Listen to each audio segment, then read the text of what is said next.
家好，我是吐司中中古，欢迎大家来到客家庙路学院。今日要老大家分享一个新的课程嘅实施学合法。今日嘅主题係語言新時代、語音新時代。啲基本嘅課程底度會分做3個部分。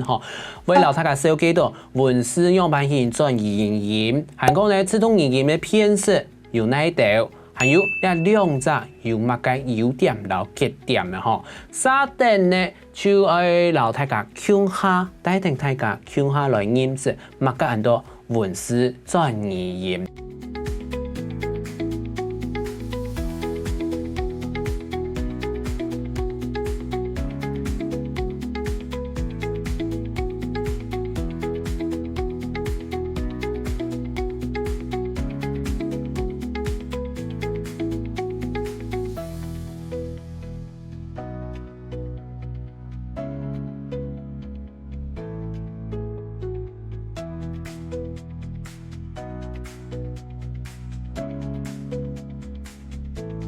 首先大家大家文字轉語音TTS 就係 text to speech 咯，然後大家文本你看到大家詩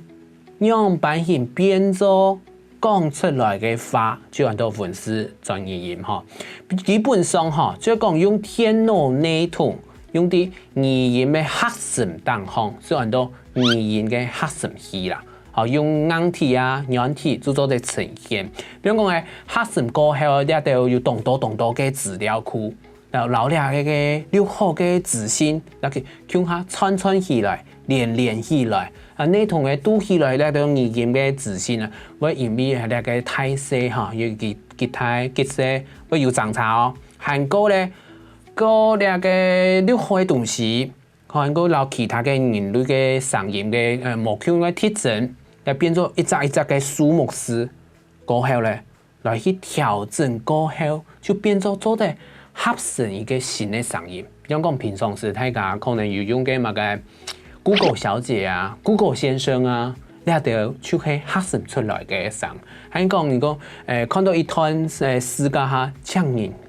唱嘅數據，然後念出來，你係咩係語音嘅合成咯？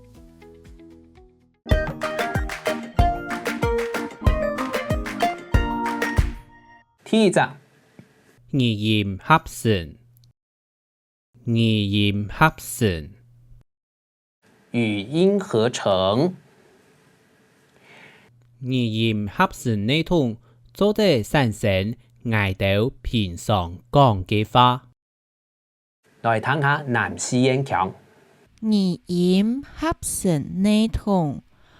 做得產生愛到平常講嘅話，語音合成內容做得產生愛到平常講嘅話。語音合成系統可以產生我們平常說的話。